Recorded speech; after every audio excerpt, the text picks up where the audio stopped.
हाँ। बीजेपी की सरकार 2027 के अंतर्गत उत्तर प्रदेश में स्पेशली बनती हुई नजर आ रही है। 2027 के अंदर मैं योगी जी को हटते हुए नहीं देख पा रहा हूँ। शुक्र सत्ता प्राप्ति दोबारा योगी आदित्यनाथ को कराते हुए नजर आ रहे हैं। भारत की सत्ता को वही चला पाएगा जो धर्मनिष्ठ होगा। भारत की सत्ता को धार्मिक व्यक्ति, योगी व्यक्ति ही चला पाएगा, इसमें कोई दो राय नहीं। योगी जी की कुंडली में अगर देखा जाए, हाँ, मैं राजयोग देख रहा हूँ, मैं प्रधानमंत्री योग भी योगी जी की कुंडली के अंतर्गत देख पा रहा हूँ, जो मुझे प्राप्त हुआ है। लेकिन अभी योगी जी प्रधानमंत्री के पद पर पहुंचेंगे, वो परिस्थिति नहीं। मोदी जी के बाद मैं योगी जी को प्रधानमंत्री नहीं देख पा रहा हूँ। दोबारा सोच, मोदी जी के बाद योगी जी को आप प्रधानमंत्री के रूप में तुरंत नहीं देख पा रहा हूं। क्या लग रहा है इस बार बीजेपी वहां जीतेगी? सीएम योगी आदित्यनाथ एक बार फिर मुख्यमंत्री बनेंगे? क्योंकि योगी जी की कुंडली के अंतर्गत जो मुझे योगी जी की डिटेल जो मुझे मिला है, इंटरनेट के द्वारा मिला है, मैं ये कुंडली दिखा भी रहा हूँ। अगर कैमरामैन के लिए पॉसिबल होगा तो प्लीज दिखा देंगे। तो योगी जी की कुंडली ये मेरे सामने है भी, आप सब लोग देख सकते हैं। ये योगी आदित्यनाथ की कुंडली है और योगी आदित्यनाथ जी का जो जन्म का समय, जो जन्म का लग्न मुझे प्राप्त हुआ है, सिंह लग्न के अंतर्गत जन्म हुआ है और कुंभ राशि के अंतर्गत जन्म हुआ है। सिंह लग्न और कुंभ राशि के अंतर्गत योगी आदित्यनाथ जी का जो जन्म हुआ है वो हुआ है। और योगी आदित्यनाथ जी का जो 10th हाउस है, स्पेशली जिसको सत्ता का हाउस कहा जाता है, वहां पर बुध है, सूर्य है और शनि जाकर के विराजमान है। इस टाइम पर 10वें शुक्र की महादशा चल रही है, शुक्र की अंतरदशा चल रही है। शुक्र मंगल के साथ जाकर के बैठे, जो कि नवमेश और दशमेश दोनों बनते हैं। जब नवमेश दशमेश एक साथ बनते हैं तो वो राजयोग कहा जाता है। शुक्र सत्ता प्राप्ति दोबारा योगी आदित्यनाथ को कराते हुए नजर आ रहे हैं। 2027 के अंदर मैं योगी जी को हटते हुए नहीं देख पा रहा हूँ। एक बार फिर बीजेपी की सरकार, बीजेपी की सरकार 2027 के अंतर्गत उत्तर प्रदेश में स्पेशली बनती हुई नजर आ रही है।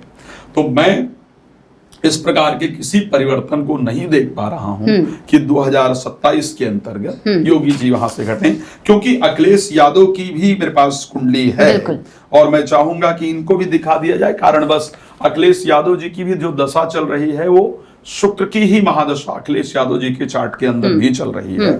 और क्योंकि 10th हाउस के अंतर्गत अगर अखिलेश यादव के देखा जाए तो ग्रहण दोष विद्यमान है, वहां पर सूर्य भी है, वहां पर केतु भी हैं और उसके साथ अगर वहां पर देखा जाए तो शनि भी जाकर के विराजमान हैं। जबकि जो 10th हाउस के स्वामी हैं अखिलेश जी का अगर देखा जाए तो वो बुध के साथ जाकर के 11th हाउस के अंतर्गत बैठे हुए हैं।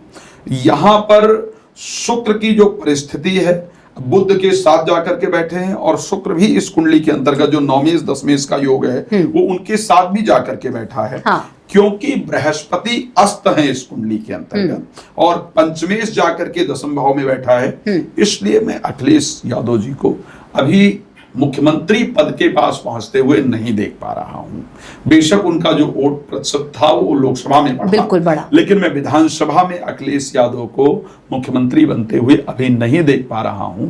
उनको धर्म की शरण में जाना चाहिए, धर्म का साथ करना चाहिए, जिस धर्म के अंतर्गत पैदा हुए उसका पालन करें तो भविष्य में कुछ बेहतर परिस्थिति हो सकती है। लेकिन अभी मैं सत्ता से उनको दूर रहते हुए देख पा रहा हूँ। इसी के साथ बात प्रधानमंत्री की भी कर लेते हैं, क्योंकि ये कुछ ऐसी चीजें होती हैं जो बहुत जल्दी लोग सुनना भी पसंद करते हैं। प्रधानमंत्री की अगर बात कर ली जाए तो क्या प्रधानमंत्री अपने इस कार्यकाल को पूरा कर पाएंगे? ये टेन्योर जो उनका है इसे पूरा कर पाएंगे? हाँ, देखिए, बहुत बार ऐसी परिस्थिति रही है कि उनके जो कार्यकाल रहे हैं उसको लेकर के प्रश्न रहा है, उनकी परिस्थितियों को लेकर के प्रश्न रहा है। बट क्योंकि मोदी जी का जो मोदी जी की जन्म कुंडली है, मोदी जी का जन्म वृश्चिक लग्न के अंतर्गत हुआ है और वृश्चिक राशि के अंतर्गत हुआ है। पंच महापुरुष योग में से एक योग जो रोचक नामक योग है वो मोदी जी की कुंडली के अंतर्गत विद्यमान है। वर्तमान में मंगल की महादशा उनकी चल रही है, मंगल स्थिर है। केतु की अंतरदशा 26 मई 2026 को प्रारंभ हो रही है। ये जरूर है कि उनका अपने से मोह हट करके और धर्मार्थ की तरफ उनका मोह बढ़ेगा, मोक्ष प्राप्ति की तरफ उनका मोह बढ़ेगा। इसी टेन्योर केतु आध्यात्म के कारक है। इस समय ये पॉसिबिलिटी जरूर है कि वो लोग क्या सोचेंगे, पार्टी क्या सोचेगी, मुझे लाभ क्या होगा, ये सोच छोड़ करके देश कैसे आगे बढ़ेगा उस बारे में विचार करें। बट क्योंकि मंगल स्थिर राशि के अंतर्गत बैठे हैं, मोदी अपना कार्यकाल पूरा करेंगे। मोदी बीच में अपने पद को छोड़ें, इस प्रकार की परिस्थिति नहीं दिख रही है। तो मोदी अपने कार्यकाल को पूरा करेंगे, ये बहुत क्लियरिटी से नजर आ रहा है। ठीक। क्या सीएम योगी आदित्यनाथ, जैसा कि कहा भी जाता है कि प्रधानमंत्री बने, कभी ऐसा दिख रहा है कि भविष्य में वो प्रधानमंत्री बन सकते हैं? देखिए, क्योंकि भारत की जो कुंडली है वो वृष लग्न की है, ठीक है, और जो स्वामी हैं उसके लग्नेश हैं, वो जाकर के थर्ड हाउस में बैठे हैं, और कारणवश थर्ड हाउस के अंतर्गत दसम भाव के भी स्वामी हैं शनि, और नवम भाव के स्वामी शनि हैं, और लग्नेश शुक्र भी वहीं जाकर बैठे हैं, चंद्रमा भी वहीं जाकर बैठे हैं। भारत की सत्ता को वही चला पाएगा जो धर्मनिष्ठ होगा।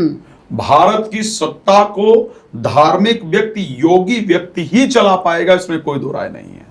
अगर भारत की सत्ता पर लंबे समय तक आपको राज करना है, तो ऐसी परिस्थिति में आपको योगी होना होगा, आपको धर्मिष्ठ होना होगा। अगर आप सनातन, क्योंकि भारत की कुंडली, भारत की जो आजादी हुई है, भारत की कुंडली वृष लग्न की है, और वहां पर नौमेश दशमेश जाकर के बैठे हैं, धर्म और भाग्य के स्वामी बैठे हैं, और उसके साथ स्वयं जो लग्न के स्वामी हैं वो जाकर बैठे हैं, पंचम भाव के स्वामी बैठे हैं। बिना धार्मिक परिस्थिति का पालन किए हुए आप भारत की सत्ता पर लंबे समय तक नहीं टिक सकते हैं। क्योंकि योगी जी की कुंडली में अगर देखा जाए, हाँ, मैं राजयोग देख रहा हूं, मैं प्रधानमंत्री योग भी योगी जी की कुंडली के अंतर्गत देख पा रहा हूं, जो मुझे प्राप्त हुआ है। लेकिन अभी योगी जी प्रधानमंत्री के पद पर पहुंचेंगे, वो परिस्थिति नहीं। मोदी जी के बाद मैं योगी जी को प्रधानमंत्री नहीं देख पा रहा हूं, मैं दोबारा सो गया। मोदी जी के बाद योगी जी को आप योगी जी को प्रधानमंत्री के रूप में तुरंत नहीं देख पा रहा हूं, मैं बड़ा क्लियर कह रहा हूं। तो किसे देख रहे हैं आप?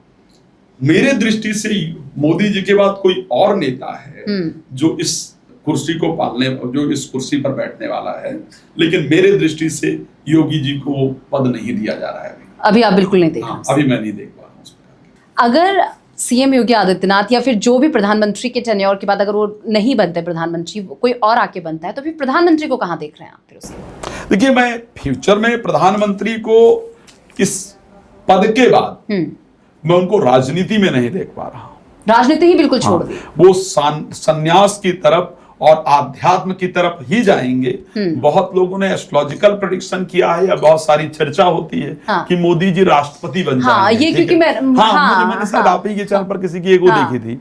मैं आपको लिख कर दे सकता हूँ, आप ले आइए, स्टैम्प पेपर ले आइए, मैं उस पर बाकायदा लिख दूंगा। और जिस दिन मोदी जी अपने कार्यकाल को छोड़ेंगे, उस दिन हम बैठकर डिस्कस कर लेंगे।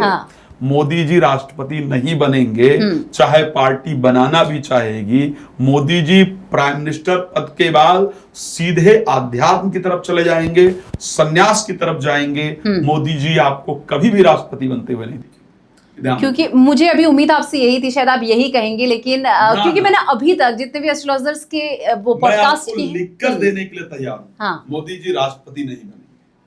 मोदी जी सिर्फ अपना प्रधानमंत्री का जो कार्यकाल है उसको पूर्ण करेंगे, और उसको पूर्ण करने के बाद सीधे आध्यात्म में जाएंगे। मोदी को आप आध्यात्मिक व्यक्ति ही देख पाएंगे, ये ध्यान रखिए।